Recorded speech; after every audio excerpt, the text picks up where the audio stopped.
우리 계속해서 예수님께서 모인 무리들에게 말씀을 전하셨던 산상설교의 부분들을 함께 보아가고 있습니다. 오늘은 이제 기도에 대한 예수님의 가르침을 함께 묵상하고자 합니다. 여러분들이 물론 함께 읽으셨지만 함께 눈으로 한번 다시 한번 보시겠습니까? 제가 여러분들이 좀 더 주의해서 보셨으면 하는 그러한 단어들은 빨간색으로 표시됐습니다. 먼저 예수님께서는 경계하시고 주의를 주시는 대상으로 기도를 외식하는 자처럼, 외식이다. 오늘날 우리가 외식하면 밖에 나가서 먹는 걸 외식이라고 하는데, 성경에서 말하는 외식은 위선을 말합니다. 겉과 속이 다른 것을 이야기합니다. 이렇게 위선적으로 기도하지 말라라는 이야기로 이야기를 시작하시죠. 그들에 대해서 어떻게 특징을 말씀하시냐면, 사람에게 보이려는 것을 지금 예수님께서 말씀하시고 주의 주시는 그 위선이다라고 말씀하신 거죠. 그들은 어떻게 하나님 사람들에게 보이려고 했느냐? 큰 회당과 거리에서 사람들이 가장 많이 모이는 그곳에서 기도하기를 좋아하느니라.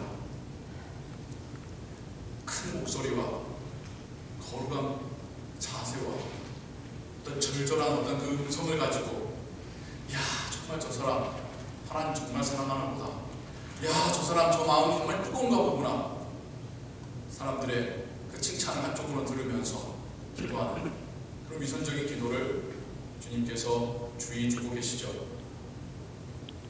7절에 보시면 또 다른 의미, 그 같은 맥락으로 주의를 주시는 기도의 모습이 있습니다. 이방인처럼, 여기서 말하는 이방인은 그 유대인이 아닌 사람들이라는 말이겠지만 더 깊이 들어가자면 우상 숭배하는 자처럼, 우리 한국 사람이 이해하기 쉽게 한다면 굿할 때에 비는 사람들 있잖아요. 주십시오, 주십시오, 주십시오. 그런 기도하지 말라는 거예요. 우상 숭배하는 자들이 그 우상에게 자기가 원하는 것을 계속해서 요구하는 그런 식의 기도, 예수님의 제자들에게 그런 기도하지 말라라고 당부하고 계시는 겁니다. 그러면서 그들에 대하여 예수님께서 뭐라고 말씀하시냐면 자기 상을 이미 받았느니라. 똑같은 표현이 우리가 그 앞에 봤었던 구제에 대한 말씀에서도 똑같이 나왔습니다.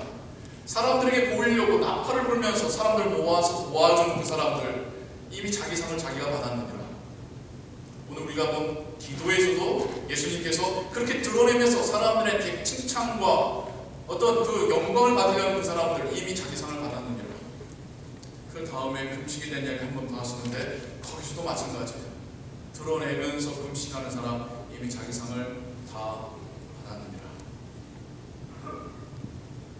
그러면서 제자들에게 어떤 당부를 하시냐면, 골방에 들어가 문을 닫고, 여기서 말하는 골방이라는 것은 그 당시에 유대인들의 그 주택을 구조를 보자면 자물쇠가 있는 방은 딱 하나입니다. 저장 창고입니다. 여기서 지금 골방이라고 말할 때는 그 스토리지를 말하는 거죠. 다른 사람이 들어올 수 있지 않는, 그냥 나 혼자만의 공간에 갈수록 하나님께, 은밀한 중에 보시는 하나님께 기도하라. 그러면서 또 하나님이라는 단어도 아니에요. 네 아버지께 기도하라. 예수님께서 제자들에게 가르쳐주신 이 기도의 말씀을 가지고 여러분과 함께 오늘 말씀을 묵상하고자 합니다. 첫 번째, 외식하는 자, 위선적인 기도 하지 말라는 그 말씀, 기도의 방법에 대한 예수님의 가르침이시겠죠. 사람들이 다 보이는 곳에서 그들을 들으라, 그들의 피드백을 듣기를 원하면서 하는 기도라고 한다면 이미 그 기도의 대상은 하나님이 아닌 거죠. 사람들인 거죠. 기도가 아니라 쇼인 거죠. 무엇이 문제이겠습니까? 기도 자체, 공공장소에서 하는 기도 자체가 문제라는 게 아닙니다. 네, 기도할 수 있죠. 큰 소리로 하는 기도가 문제라는 것도 아닙니다. 기도하다 보면 하나님께서 주신 뜨거운 마음으로 큰 소리로 기도할 수 있겠죠. 지금 예수님께서 지적하시는 말은 그 기도의 동기입니다. 왜 기도하는가? 왜 기도하는가? 정말 내 기도를 하나님께서 듣기를 원하시고 하는가? 그런 동기가 없다면 아무 의미 없다는 것이죠. 그다음 예수님께서 중요하셨던 두 번째 기도의 모습이 중언부언하는 기도입니다. 영어 단어로 하자면 매블링이라고 하더라고요. 옹알이처럼 웅물웅물거리는, 도대체 무슨 소리 하는지 모르겠는 그런 기도 하지 말라. 이걸 가지고 이제 방언과 결부시켜서 설명하시기도 하는데 저는 좀 다르게 해석하고 싶습니다. 여기서 말하는 그 중언부언하는 기도는 좀 전에 제가 여러분들에게 말씀드렸듯이 우상 숭배하는 자들이 자기가 원하는 말을 한 번만 말하지 않죠. 여러분 그거 보셨어요? 계속해서 말하죠. 안 믿겨지니까죠. 한 번 말해서 믿겨지면 그치는데 정말 줄까 싶으니까, 지성이면 감천이라고는 한국의 어떤 속담처럼 내가 계속해서 쪼르면 언젠가는 귀찮아서라도 주겠지라는 그 마음에 있는 것은 무엇이 문제입니까? 신뢰가 없는 겁니다. 나의 기도를 들으실 거라는 신뢰가 없는 거죠. 기독교인이 그렇게 기도하기도 한다는 거예요.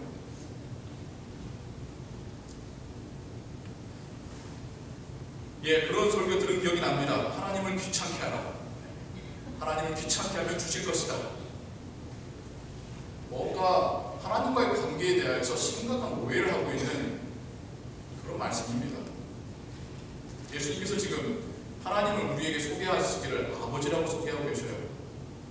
은밀한 곳에 기도해도 은밀한 중에서도 내 마음까지 다 아신다고 말씀하십니다. 여러 번 말씀하지 않아도 하나님은 알고 계신다 말씀하십니다. 계속해서 내가 귀찮게 해서라도 받아내자고 있는 그 기도는 일방적인 요구입니다. 마치 어린아이가 부모님에게 자기가 원하는 거 주겠다라고 허락받을 때까지 조르는 요구입니다. 기도는 대화죠. 요구가 아닙니다. 우리가 하나님께 뭐 결제서를 드리면서 사인받는 게 아닙니다. 내가 쫄아서 받아내는 거, 뺏어내는 게 아닙니다. 기도는 대화입니다. 내 아버지 하나님과의 깊이 있는 대화입니다. 예수님께서 주의 제자들이 해야 될 기도에 대하여, 방법에 대하여, 내용에 대하여 또 말씀해주고 계시더라는 것이죠. 문을 잠글 수 있는 공간, 은밀한 공간, 방해받지 않을 공간에서 하나님께 기도하라. 어떤 의미겠습니까? 정직하게 기도하기 위해서죠. 내 기도 소리를 듣는 사람들이 있는 곳에서 기도하게 되면 내 기도를 다른 사람이 들을 수 있다는 것을 의식한 순간 우리는 기도의 내용들이 가식적이 되어지기 쉽습니다. 수박 겉핥기처럼 그냥 살짝 이야기하고 넘어가기가 쉽습니다. 정말 내 마음 깊은 곳에 있는 이야기를 하나님께 꺼내놓기가 힘이 듭니다. 외식하는 자들은 그런 것을 쇼를 해가지고 사람들이 칭찬받으려고 하지만 기본적으로 최소한 신앙이나 양심이 있는 사람이라고 한다면 사람들이 듣는 것이 아닌 하나님과 일대일의 관계 속에서야 겨우 이야기를 꺼내놓을 수 있는 것이겠죠. 하나님과 기도할 때만큼은 우리가 정직해지기를 원합니다. 참 우리의 기도가 많이 가식적이에요. 솔직히 우리의 기도 한번 돌아보실래요? 횟수가 중요한 건 아닙니다만 하루에 몇 번 기도하십니까? 3번인가요? 식사하실 때, 아침, 점심, 저녁. 좀 더 하시면 중식 직전인가요? 우리가 얼마나 하나님께 정직하게 기도했는지, 얼마나 하나님 내 기도를 들으신다는 믿음을 가지고 기도했었는지, 얼마나 정말 깊은 곳에 내가 내 아내에게도 하지 못했던 이야기를 하나님께 꺼내놓은 적이 있었는지 우리의 기도를 돌아보기 원합니다. 우리가 바리새인처럼 외식하며 크게 기도하지 않는다 할지라도, 우리가 우상 숭배자처럼 막 오랫동안 같은 말만 반복하며 기도하지 않는다 할지라도 기도하지 않고 있다고 한다면 그들과 우리가 다를 바가 뭐가 있겠습니까? 우리의 골방은 어디일까요? 여러분의 골방은 어디입니까? 여러분이 여러분의 집을 제일 잘 알잖아요. 여러분의 삶을 제일 잘 알잖아요. 여러분이 최소한 다른 사람의 방해를 받지 않고 하나님과 깊이 있는 대화에 들어갈 수 있는 시간이다, 공간이다, 어디인지를 한번 생각해 보십시오. 그다음 예수님의 그 다음 말씀, 하나님께서 이미 알고 계신다. 이 한마디가 우리의 기도의 내용에 많은 변화를 주게 됩니다. 정말 우리가 기도할 때 내 이 기도를 하나님께서 들으신다는 믿음 가지고 기도할까요? 그럼 왜 같은 말을 매번 같이 할까요?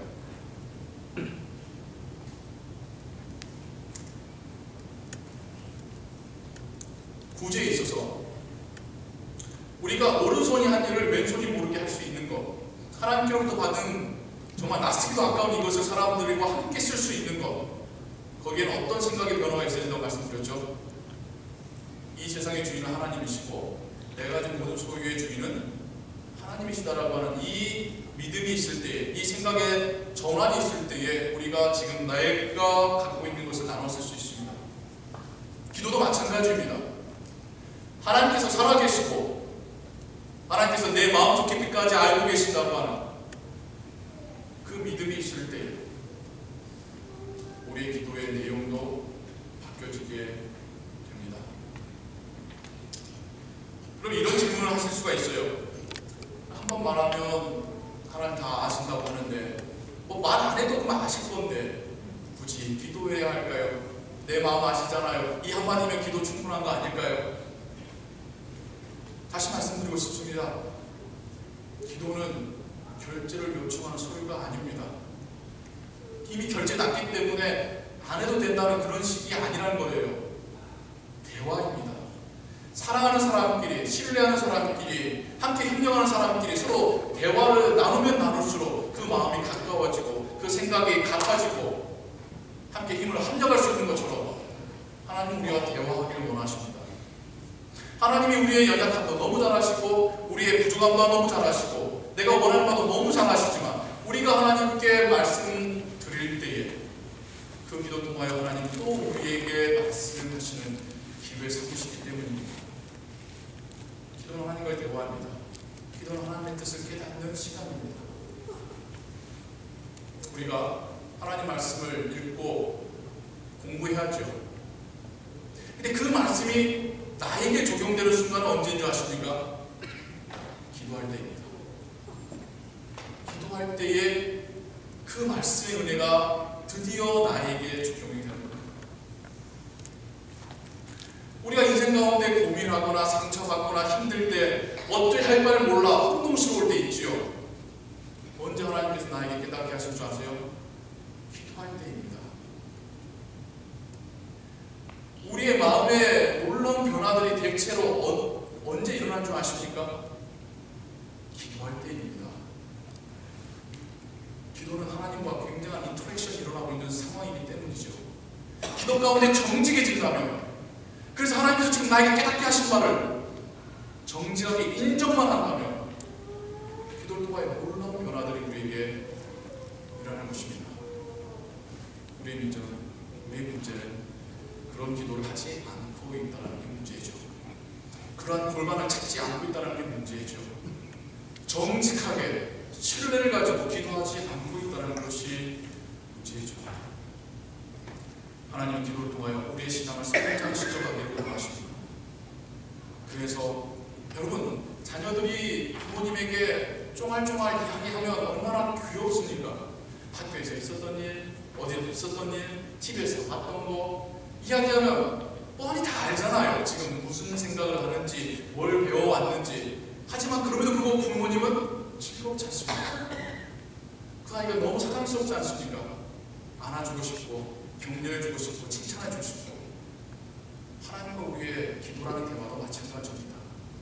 우리가 하나님께 정직하게 하나님께 기도한다면 그 기도 통하여 하나님은 또한 우리에게 깨닫게 하시고 은혜 주시고 놀라운 변화들이 내 안에서 일어나게 하실 것입니다. 그럼 어떻게 기도해야 할까요? 제자들의 질문이 이거였어요. 그럼 어떻게 기도해야 될까요? 바리새인들 가르치면서 저렇게 하지 마라.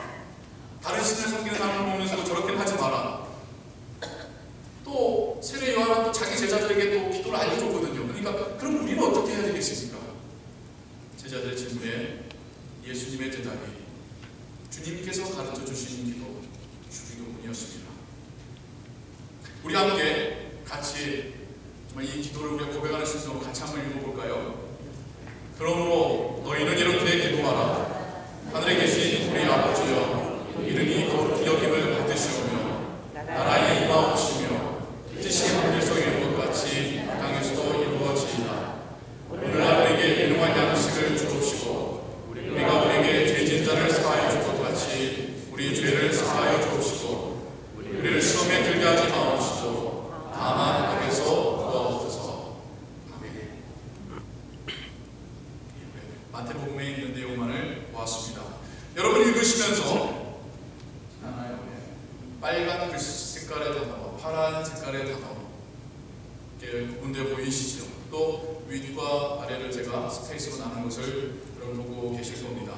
여러분께 설명을 드리고자 합니다. 예수님께서 가르쳐 주신 기도가 얼마나 균형 잡힌 기도인지요. 전반부와 후반부로 나눈다면 전반부에서 예수님께서는 우리의 기도 가운데 그 시작을 하나님을 향한 기도로 시작하게 가르치고 계신 겁니다. 그 목적어가 3개 있습니다. 하나님의 이름, 하나님의 나라, 하나님의 뜻. 물론 겹치는 부분들이 많죠. 하나님의 이름이 영광 받으시기를, 하나님의 나라가 이 땅 가운데 임하시기를, 하나님께서 뜻하신 바가 이 땅에서 이루어지기를 하나님을 향하여 먼저 기도하라 가르쳐 주신 겁니다. 동일하게 3개를 먼저 하나님을 향하여 기도하게 가르치신 주님께서는 우리를 위하여 3가지 기도 제목을 하나님께 구하게 가르쳐 주십니다. 첫 번째가 일용할 양식, 오늘 필요할 양식을 위하여 하나님께 구하라. 두 번째가 우리의 죄 사함을 위하여서 하나님께 구하라. 근데 거기에 좀 더 에디션이 있죠. 우리가 우리에게 죄진 자를 사하여 줄 것 같이. 우리가 하나님께 용서를 구할 때에 하나님은 동시에 나도 용서를 해야 된다는 것을 잊지 말라는 것을 기도문 가운데 넣고 계십니다. 여러분 지금 이게 뭔지 아세요? 이 주기도문 끝난 다음에 예수님께서 또 덧대하시는 말씀도 또 결국 용서의 이야기예요. 너희가 사람의 과실을 용서하면 너희 천국께서도 너희 과실을 용서하시려니와 너희가 용서하지 아니하시면 하나님께도 너희를 용서하지 아니하시리라. 주기도문에 이어서 나오는 말씀이 용서의 말씀입니다. 두 번째로 예수님께서 우리에게 우리를 위하여 구하라는 것은 죄의 용서함이 온다고 한다면, 세 번째는 시험에 들지 않게 악에서 구하여 주옵소서. 일용할 양식과 죄 사함과 죄로부터의 보호하심을 하나님께 날마다 구하라고 가르치고 계신 겁니다. 왜 날마다일까요? 일용할 양식이 힌트가 있지 않습니까? 데일리 브레드. 만나도 그 하루를 위해서 주어졌듯이 예수님께서 지금 기도문을 가르쳐 주실 때에 오늘 필요한 양식을 위하여 구하라 가르쳐 주셨습니다. 그럼 내일 필요한 양식은 언제 구해야 될까요? 내일 구하면 됩니다. 우리가 일주일치 한꺼번에 맞춰놓고 일주일에 시작하는 게 아니에요. 주일날 교회 왔다고 해서 일주일의 은혜를 저장해놓고 일주일간 살다가 소진되면 다시 와서 은혜 채우고 가는 게 아닙니다. 우리의 매일매일의 삶이 하나님께 기도하며 하나님께 예배하며 하나님의 은혜를 공급받으며 하나님을 위해서 일하며 살아가는 예배자의 삶, 번제 제물로서의 삶, 우리가 살아가고 있는 것입니다. 우리의 죄의 용서 받음을 위해서, 우리가 다른 사람을 용서하기 위해서도 우리는 매일같이 기도해야 됩니다. 우리가 죄의 유혹부터 벗어나기 위해서도 우리는 매일같이 기도해야 됩니다. 죄의 유혹에 장사 없습니다. 목회자들마저도 그 유혹에 넘어가는 것을 보시지 않습니까? 그렇다고 한다면 그냥 일상의 삶을 살고 있는 여러분에 대해서 얼마나 그 유혹이 강렬하겠습니까?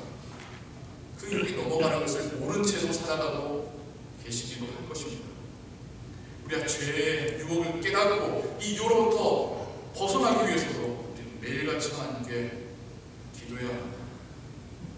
예수님께서 제자들에게 우리에게 가르쳐주신 이 기도문은 너무나도 균형 잡힌 기도문이며 정말 우리가 해야 될 그 이야기들을 담고 있는 기도문입니다. 오늘의 적용입니다. 우리가 주기도문 자주자주 암송합시다. 기도하기 힘들 때 그 기도의 시작을 주기도문으로 해보십시오. 마음을 마음은 답답해서 기도하고 싶은데 기도가 되지 않는다. 그럼 예수님께서 가르쳐주신 이 기도문으로 시작하십시오. 하나님 아버지의 이름이 거룩히 여김을 받기를 원합니다. 아버지의 나라가 이 땅 가운데, 나의 가정 가운데, 나의 삶 가운데 임하기를 원합니다. 아버지의 뜻이 나의 삶 가운데 이루어지길 원합니다. 나에게 필요한 양식을 주옵소서. 내가 용서하게 하옵시고 또한 용서받았음을 고백하게 하옵소서.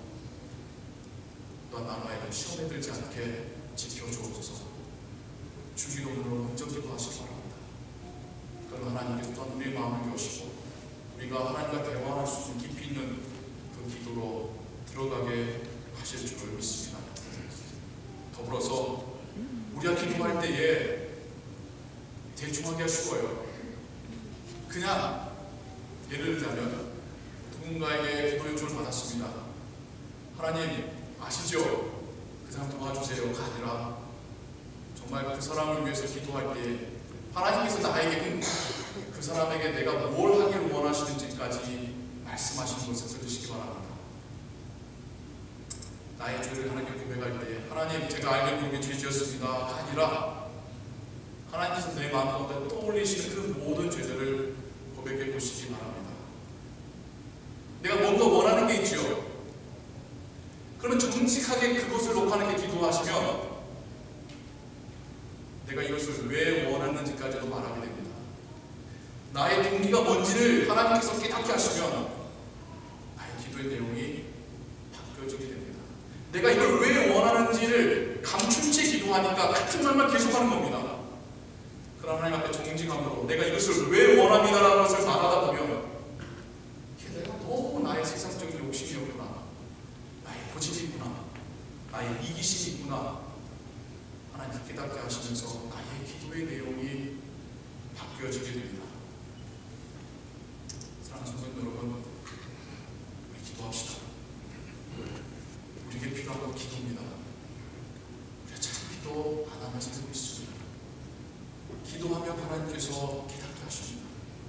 기도 가운데 하나님께서 우리의 마음을 만져주십니다. 기도 가운데 하나님께서 살아계심을 우리가 경험할 수 있습니다. 기도할 때에 우리의 삶이, 우리 가정이, 우리 교회가 바뀌어지게 됩니다.